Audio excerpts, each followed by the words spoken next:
Today I'm making an ice cream cake.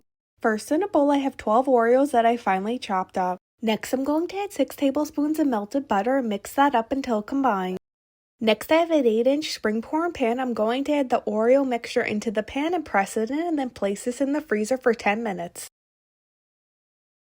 After 10 minutes I took it out of the freezer. Now I'm going to add half a container of this softened vanilla chocolate chip ice cream.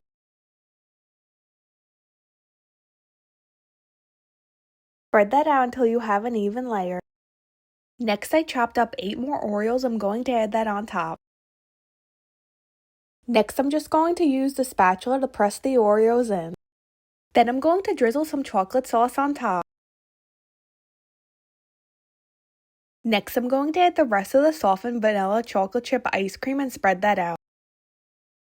Then cover this in plastic wrap and put this in the freezer for 6 hours. After the 6 hours, I'm going to add a layer of Cool Whip and spread that out. Then I'm going to drizzle some magic shell on top and some chocolate sprinkles and then put this back in the freezer for 10 minutes.